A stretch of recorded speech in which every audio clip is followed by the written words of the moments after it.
CM ವಿರುದ್ಧ 156(3) ಅಡಿ ಲೋಕಾಯುಕ್ತ ತನಿಖೆಯನ್ನು ಮಾಡಬೇಕಾಗುತ್ತೆ. ಇವತ್ತು ಅಥವಾ ನಾಳೆ ಸಿಎಂ ವಿರುದ್ಧ ಲೋಕಾಯುಕ್ತ ಎಫ್ಐಆರ್ ಅನ್ನು ದಾಖಲಿಸಿಕೊಳ್ಳುತ್ತೆ. ಮೈಸೂರು ಲೋಕಾಯುಕ್ತ ಎಸ್ಪಿಗೆ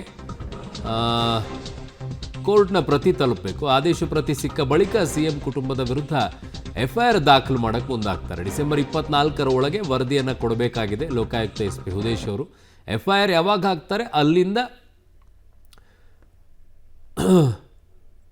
3 ತಿಂಗಳ ಒಳಗಡೆಗೆ ಕೊಡಬೇಕು ಅಂತ ಹೇಳಿದ್ದಾರೆ. ಅಂದರೆ ಡಿಸೆಂಬರ್ 24 ಅಂದ್ಕೊಳ್ಳಿ, ಜನವರಿ ಮೊದಲನೇ ಹೊಸ ವರ್ಷದ ಒಳಗಡೆಗೆ ಅಂತ ಹೇಳಿ.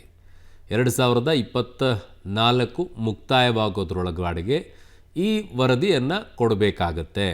2025ಕ್ಕೆ ಅವರು ಕ್ಲಿಯರಾಗಿ ಆಚೆ ಬರ್ತಾರೋ ಅಥವಾ ಇದೇ ರೀತಿ ಆರೋಪವನ್ನು ಹೊತ್ಕೊಂಡು ಬರ್ತಾರೋ ಗೊತ್ತಿಲ್ಲ.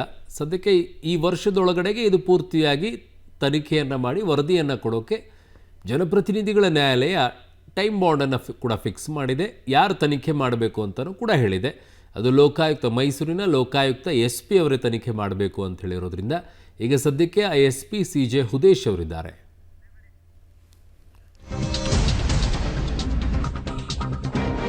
ಇನ್ನು ಈ ಬಗ್ಗೆ ಮಾನ್ಯ ಗೃಹ ಮಂತ್ರಿಗಳಾಗಿರುವಂಥ ಡಾಕ್ಟರ್ ಜಿ ಪರಮೇಶ್ವರ್ ಅವರು ಮಾತನಾಡಿದ್ದಾರೆ. ಲೋಕಾಯುಕ್ತ ಸ್ವತಂತ್ರ ಸಂಸ್ಥೆ ಅಂತ ಹೇಳಿದ್ದಾರೆ.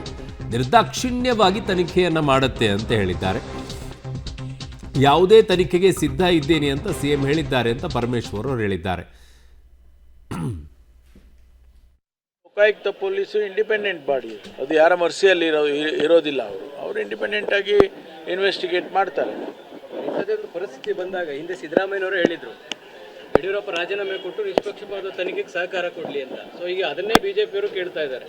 ಫಸ್ಟ್ ಆರ್ಡರ್ ಕಾಪಿ ನೋಡೋಣಲ್ಲ ಏನಂತ ಹೇಳಿದ್ದಾರೆ. ಅವರು ಕೂಡ ಭಾಳ ಲೆಂತಿ ಆರ್ಡರ್ ಮಾಡಿದ್ದಾರೆ ಅಂತ ಕೇಳಿದೆ. ಅದನ್ನು ನೋಡೋವರೆಗೂ ನಾನು ಯಾವುದನ್ನು ಪ್ರತಿಕ್ರಿಯೆ ಮಾಡೋದಿಲ್ಲ. ಲೋಕಾಯುಕ್ತ ಪೊಲೀಸು ಇಂಡಿಪೆಂಡೆಂಟ್ ಬಾಡಿ, ಅದು ಯಾರ ಮರ್ಸಿಯಲ್ಲಿ ಇರೋದಿಲ್ಲ. ಅವರು ಇಂಡಿಪೆಂಡೆಂಟ್ ಆಗಿ ಇನ್ವೆಸ್ಟಿಗೇಟ್ ಮಾಡ್ತಾರೆ. ಇಂಥದ್ದೊಂದು ಪರಿಸ್ಥಿತಿ ಬಂದಾಗ ಹಿಂದೆ ಸಿದ್ದರಾಮಯ್ಯನವರು ಹೇಳಿದರು, ಯಡಿಯೂರಪ್ಪ ರಾಜೀನಾಮೆ ಕೊಟ್ಟು ನಿಷ್ಪಕ್ಷಪಾತ ತನಿಖೆಗೆ ಸಹಕಾರ ಕೊಡಲಿ ಅಂತ. ಸೊ ಈಗ ಅದನ್ನೇ ಬಿಜೆಪಿಯವರು ಕೇಳ್ತಾ ಇದ್ದಾರೆ. ಫಸ್ಟ್ ಆರ್ಡರ್ ಕಾಪಿ ನೋಡೋಣಲ್ಲ ಏನಂತ ಹೇಳಿದ್ದಾರೆ.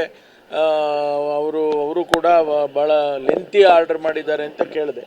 ಅದನ್ನು ನೋಡೋವರೆಗೂ ನಾನು ಯಾವುದನ್ನು ಪ್ರತಿಕ್ರಿಯೆ ಕರೆಕ್ಟು. ಮಾನ್ಯ ಗೃಹ ಮಂತ್ರಿಗಳೇ, ಲೋಕಾಯುಕ್ತ ಇಂಡಿಪೆಂಡೆಂಟ್ ಬಾಡಿ, ಅಲ್ಲಿಗೆ ನೇಮಕ ಮಾಡುವವ್ರನ್ನ ಹೇಗೆ ಮಾಡ್ತೀರಾ? ವರ್ಗಾವಣೆಯಾಗಿ ಯಾರು ಮಾಡ್ತಾರೆ? ಯಾರ ಶಿಫಾರಸಿನ ಮೇಲೆ ಅಲ್ಲಿ SP ಆಗಿ ವರ್ಗಾವಣೆ ಆಗ್ತಾರೆ? ಎಲ್ಲಿಂದ ಎಲ್ಲಿಗೆ ವರ್ಗಾವಣೆ ಆಗ್ತಾರೆ? Independent body correct. ಯಾರ ಕೃಪಾಕಟಾಕ್ಷದಿಂದ ಅಲ್ಲಿಗೆ ಹೋಗ್ತಾರೆ? ಈ ಪ್ರಶ್ನೆಗಳು ಬರುತ್ತೆ ಅಲ್ವಾ? ಹಾಗಿದ್ದಾಗ ಅವ್ರು ಹೇಗೆ ಆ ಮುಲಾಜಿಗೆ ಒಳಗಾಗಿರುವಂಥವ್ರು ಹೇಗೆ ತನಿಖೆಯನ್ನು ಮಾಡ್ತಾರೆ ಪಾರದರ್ಶಕವಾಗಿ ಅನ್ನುವಂಥದ್ದು ಸಾರ್ವಜನಿಕರ ಪ್ರಶ್ನೆ ಇದೆ. ನೀವು ಇಂಡಿಪೆಂಡೆಂಟ್ ಬಾಡಿ ಲೋಕಾಯುಕ್ತ ಇದೆ, ಬಟ್ ಅದಕ್ಕೆ ನೇಮಕ ಆಗುವಂಥವ್ರು ಇಂಡಿಪೆಂಡೆಂಟಾಗಿ ಎಲ್ಲ ಆಗ್ತಾರೆ? ಯಾರು ಮಾಡ್ತಾರೆ ಅವ್ರನ್ನ ನೇಮಕ? ಅಲ್ಲಿಗೆ ವರ್ಗಾವಣೆ ಮಾಡೋದು ಯಾರು? ಯಾರ ಮುಲಾಜಿಗೆ ಒಳಗಾಗಿರ್ತಾರೆ ಅವರು? ಅದು ಎಲ್ಲರೂ ಕೇಳ್ತಾ ಇರುವಂಥ ಪ್ರಶ್ನೆ ಮಾನ್ಯ ಗೃಹ ಮಂತ್ರಿಗಳೇ. ಇನ್ನೇನು ಇಲ್ಲ ಇದರಲ್ಲಿ. ಸೊ ಅಲ್ಲಿ ಕೇಳ್ತಾ ಇರುವಂಥದ್ದು ಹೇಗಾಗತ್ತೆ?